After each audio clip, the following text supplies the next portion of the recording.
Good morning, everyone. My name is Jeff Fortunato.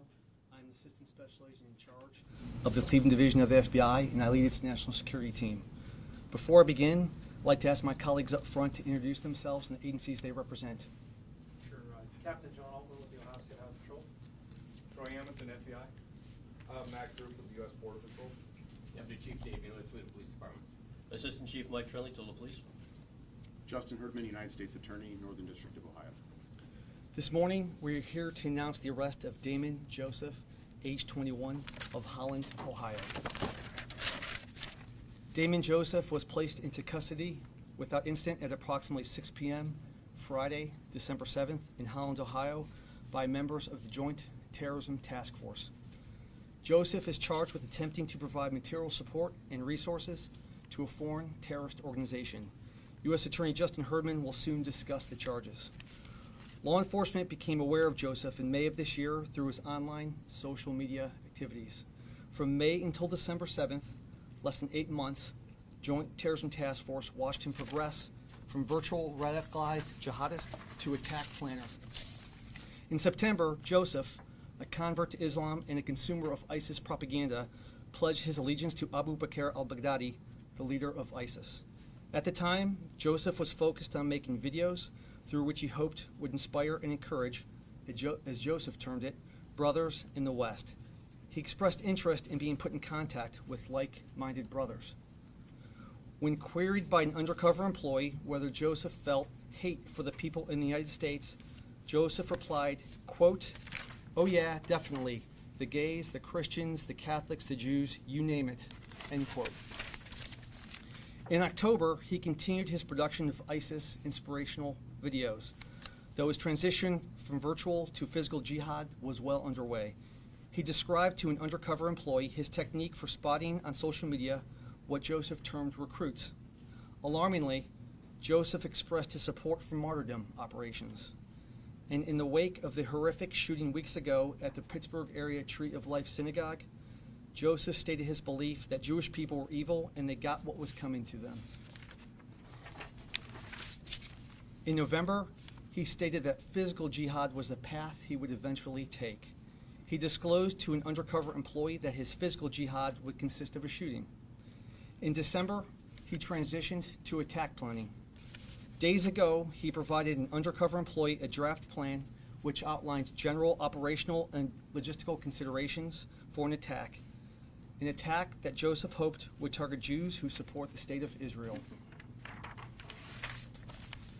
Joseph identified 2 synagogues as his targets and discussed the weapons he believed would inflict mass casualties. As part of his operational planning, Joseph directed an undercover employee to drive around a synagogue complex. Joseph stated he wanted to kill a rabbi and expressed a desire to begin the attack in the sanctuary. And Joseph stated he was not going in with a martyrdom mindset, but rather a killing mindset. Moreover, he would shoot at law enforcement and not surrender. Joseph was not known to possess any firearms, as he believed a violent charge in his past prevented him from illegally purchasing or possessing a firearm or ammunition, though he had professed an interest in edged weapons. On December 7, Joseph agreed to take possession of 2 rifles that Joseph believed the undercover employee had purchased for the attack at Joseph's direction. He was arrested after taking possession of the weapons and has since provided a statement to law enforcement officers wherein Joseph detailed his plans for the attack. While at no time did law enforcement feel the public was in danger, we did not want to risk Joseph finding that like-minded person he sought or acquiring the tools to commit the mass casualty terrorist attack he so desired. As a result, Damon Joseph was placed into custody this past Friday evening. There are no known co-conspirators in his attack planning. However, as with all investigations at this stage, we continue to explore all avenues and possible connections. This arrest obviously has occurred during the Jewish celebration of Hanukkah, and we are pleased that through law enforcement efforts, we have thwarted this intended violent act of terrorism in a house of worship against our fellow citizens. We will have another arrest to announce this morning regarding a separate investigation. Before doing that, I will turn it over to U.S. Attorney Justin Herdman to discuss the charges filed against Joseph. Thank you, Agent Fortunato. Good morning, everyone. My name is Justin Herdman. I'm the United States Attorney for the Northern District of Ohio. I wanted to start off by thanking many of the people in this room here who are up here with us. These are men and women who have worked tirelessly over the past several months to bring these cases to a conclusion. But perhaps more importantly, I think it's important to thank those folks who are not in the room today. They are men and women who have spent nights and weekends, holidays, tracking these defendants that we're talking about today, and making sure that our citizens here in Northwest Ohio were kept safe. As most of us have gone about the past several months enjoying the end of our summer vacations, Thanksgiving, engaging in Christmas shopping, celebrating Hanukkah, the men and women of the FBI's Joint Terrorism Task Force and the United States Attorney's Office have been working very hard on these cases that we're announcing today. At the outset, I want to stress that the complaints that we'll be discussing this morning, they lay out facts that allege violations of federal criminal law. These charges are only allegations, though, and every criminal defendant is presumed innocent until proven guilty. Now, as Agent Fortunato just described, Damon Joseph has been charged in a federal criminal complaint with one count of attempting to provide material support to a designated foreign terrorist organization, in this case ISIS. That charge carries a maximum penalty of 20 years in prison. Mr. Joseph is currently scheduled to appear in federal court in Toledo here today at 1 o'clock p.m., and our office will then have 30 days to present that case to a grand jury for an indictment. As Agent Fortunato outlined, and as alleged in the complaint, the facts in this case are indeed troubling. Mr. Joseph pursued a detailed and calculated plan to strike synagogues in the Toledo area. He attempted to recruit others to this plot. He selected firearms that he handpicked because he believed that they would deliver the maximum amount of damage and destruction. And he made very clear that his intention, his personal goal, was to kill a rabbi. These facts are disturbing on their own, but this plot was carried out just a month after attacks on the Jewish community in nearby Pittsburgh. And taken together, these cases underscore why law enforcement must continue to engage people like the defendant, Mr. Joseph. As you'll see from the complaint, Mr. Joseph expressed his admiration for the attack in Pittsburgh. He wanted to carry out something similar here in Toledo. But as Agent Fortunato just outlined, Mr. Joseph's hatred was not just limited to Jewish people. He was even upset that the leaders of a local mosque were critical of ISIS. In essence, Mr. Joseph's target was more than just a synagogue. It was our American way of life, in which we are free to hold our own individual values and beliefs, to decide where we pray and who we love, and to do all of this without any threat of violence or intimidation. And as this arrest today proves, law enforcement ensures that those values and beliefs are protected and that they will endure. I'll now turn it back over to Agent Fortunato to provide details about another case in which another defendant was arrested this morning. It's important to note that while there are similar facts in both of these cases, namely that the defendants in both of these cases plan to use violence in the name of furthering their own personal agendas and ideology, these cases are separate and they are not related. Okay, moving to our second arrest this morning. Within the last hour, Elizabeth Lecron, age 23, of Toledo, Ohio, was placed into custody by the Joint Terrorism Task Force and is being charged with the transport of explosives with intent. U.S. Attorney Justin Herdman will again discuss the charges upon the conclusion of my comments. In June of this year, concerning information from a Toledo area citizen was reported to the Toledo Police Department. The information indicated an individual had recently expressed a desire to conduct a violent attack. This person was in possession of multiple firearms and the beginning elements of a pipe bomb. A case was opened by the Joint Terrorism Task Force, and lead investigative responsibilities were assigned to a Toledo Police Department detective assigned to the task force as a task force officer. Through this investigation, Elizabeth Lecron was identified as a subject of interest. Lecron was active on social media, and through social media, glorified mass murderers such as the Columbine gunman, the Charleston, South Carolina church gunman, and others. For example, Lecron posted photographs of the Columbine gunmen, referring to them as godlike. Since at least July, Lecron has been in contact with the individual incarcerated in federal prison in Indiana for his role in the Charleston, South Carolina church shooting. In August of this year, Lecron traveled to Columbine, the memorial in Colorado, in advance of the trip. She posted, quote, "It's going to be a lot of fun, and I can't wait to post pictures," end quote. Also in August, law enforcement conducted a court-authorized search of Lecron's residence. An AK-47, a shotgun, multiple handguns, a large quantity of ammunition, and a bag containing numerous end caps were found. And as law enforcement is well aware, end caps are often and can be used to construct pipe bombs. Furthermore, law enforcement found journal entries by Lecron discussing a violent attack. Throughout the investigation, Lecron expressed violent scenarios she was contemplating. She stated she had been involved in a plan to commit an upscale mass murder, as she called it, and her master plan was to commit an attack at a bar in the city of Toledo. She later said she wanted to meet with other anarchists to form a team and wanted to damage a livestock farm to set the livestock free. In September, undercover employees were introduced to Lecron. Her fixation on violence continued. When asked about the possibility that Lecron's actions could possibly kill innocent bystanders, she replied that she had no issue with that because the innocent bystanders, they are, quote, probably part of the problem, end quote. She also suggested her workplace as a potential target because she believed the company to be polluting a river behind a company facility. Ultimately, Lecron decided to acquire components for a pipe bomb which she believed would be placed on the pipeline.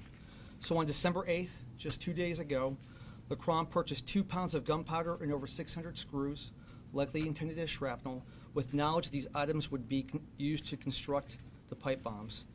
As a result, Lecron was arrested this morning without incident at her residence in Toledo. At no time did law enforcement feel the public was in danger. However, we cannot wait to risk the chance she would find somebody like-minded to engage in any acts she expressed she wanted to commit over the preceding weeks and months. Of course, as with the Damon Joseph matter, we'll continue to run investigative leads to ground and exhaust any avenues, and ensure there's no further threat to public safety. Law enforcement, of course, we say thank you to the public for reporting this individual to us, because without this initial report from a private citizen, law enforcement may not have known about the danger she presented. And thank you to the men and women of the JTTF who investigated both of these matters. And as evidenced by the cases you have heard about today, these collaborative law enforcement relationships between local, state, and federal partners are more important than ever. Before I turn it over to U.S. Attorney Herdman, Deputy Chief Mike Trundle from Toledo PD wanted to make a few comments. Mike. Thank you. Good morning. On behalf of Chief Kroll, I'd like to say thank you to our federal and state partners for your continued support. Today's arrest shows, again, the excellent relationship between local and federal law enforcement in the city of Toledo. We have proven that leveraging resources from multiple agencies makes us better. And we are going to be committed to continue to strengthen those relationships with the common goal of making the city of Toledo safer for all the citizens. Thank you. Thank you, Deputy Chief.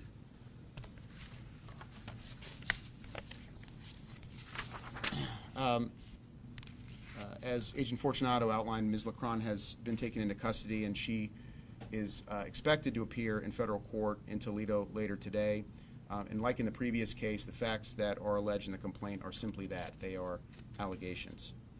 Now, Ms. Lecron has been charged via complaint with one count of violating Title 18 United States Code, Section 844D, as in Delta, which prohibits a person from transporting or receiving any explosive with the intent or not to injure or to damage property. And that charge carries a maximum penalty of 10 years in federal prison. The facts alleged in this complaint are, as well as, similar to Mr. Joseph, they are also disturbing in this case.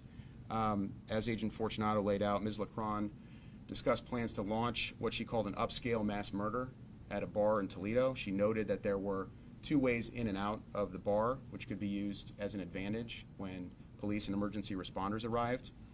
And as with the plot involving Mr. Joseph, it is chilling to think what would have happened if Ms. Lecron had been able to act on her plan. Ms. Lecron did want to meet with other anarchists to launch an attack, and first it was to set livestock free, then it was to damage anything that she saw as harming the environment, and more recently it involved targeting a pipeline in an undisclosed location in Georgia. Underlying all of these plans, though, was Ms. Lecron's fascination with mass casualty events. These included the violent attacks at Columbine High School and the Emmanuel AME Church in Charleston, South Carolina. The complaint details facts that lay out this behavior by Ms. Lecron and that demonstrate evidence of her knowledge and intent. I also want to say a special thank you to Toledo Police Chief George Kroll, who is represented here today by Deputy Chief Michael Trundle. This case started when the Toledo Police received information and they passed it on to the JTTF. The system worked the way it was supposed to in this case. And that is a credit, as always, to the men and women of the Toledo Police Department. And the entire community owes them a debt of gratitude as a result of that. I have spent a lot of time in Toledo as a prosecutor, both as a line prosecutor and as a United States attorney. And I know that the people who we're discussing today and who are arrested today, they are not representative of the values of our community. But I do think it's important to note that these cases, along with the conviction last week of James Fields, who has ties to Northwest Ohio and killed an innocent bystander in Charlottesville, Virginia, these cases demonstrate that terrorism comes in many forms. Terrorists don't follow just one playbook. They don't all have religious motivations for what they do. Whether they espouse views that are associated with ISIS, with anarchism, with neo-Nazis, the fact is that no one is allowed to harm another person in the name of religion, their cause, their beliefs. We are blessed with liberty in this country, and that liberty extends to protect free speech, including speech that almost every American would find vile and reprehensible. But when those words turn into action, when they involve plans to harm someone or someplace, law enforcement will be there to arrest them and to prosecute them. We do not have to, and we will not wait for someone to shoot up innocent worshipers at a synagogue or to detonate a bomb.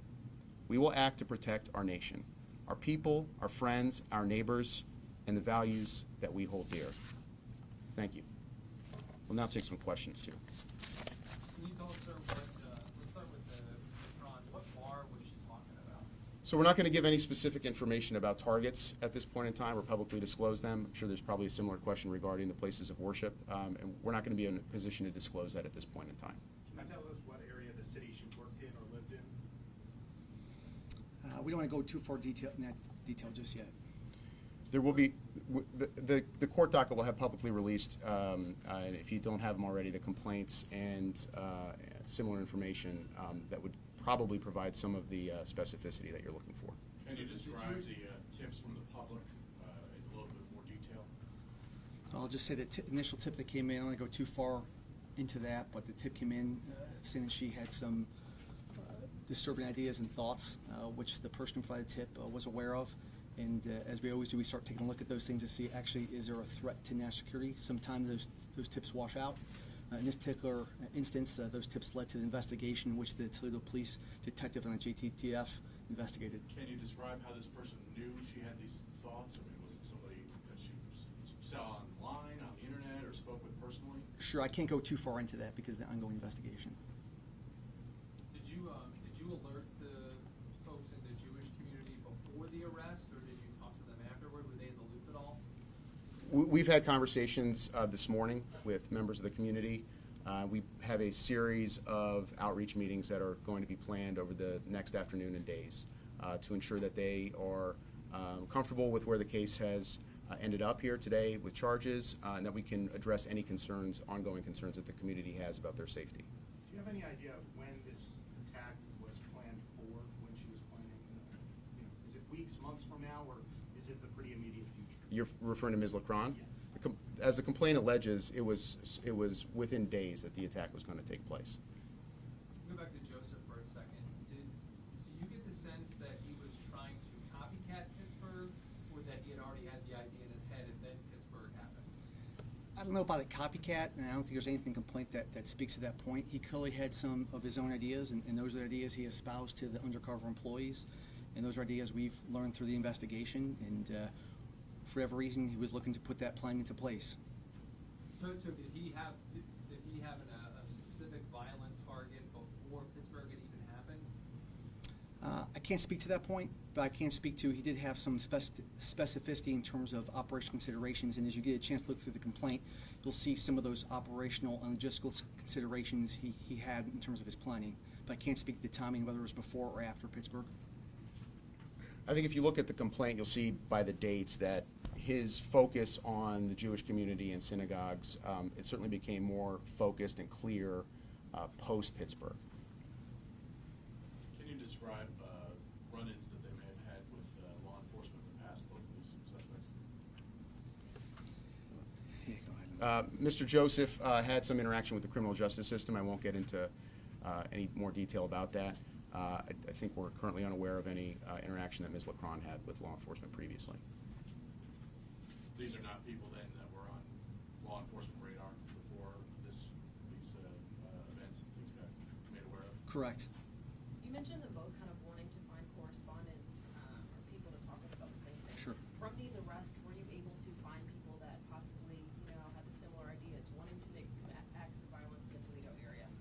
Sure. Obviously, anytime we have investigations like this, we're looking at the full spectrum of folks that they communicate with. When we find someone that's of interest, that we have a predicate investigation where, again, as the U.S. Attorney said, where not only are they trying to advance their social political goals, but they're doing so through force or violence in violation of federal law.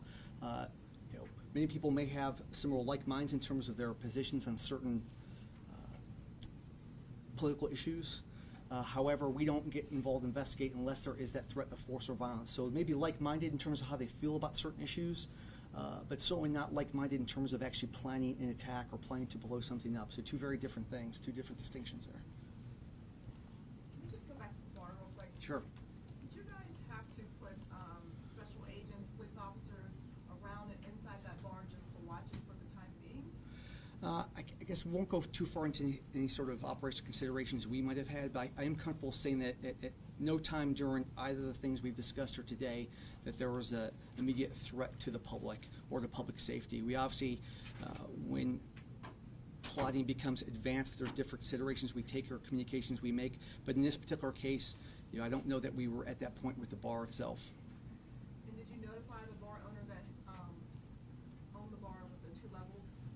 Because it had 2 levels, right? Is that correct? That's correct, is in the complaint. Yeah, I actually don't want to go too far into who we may or may not have contacted in terms of facilitating the investigation. We go back to Mr. Joseph. Sure.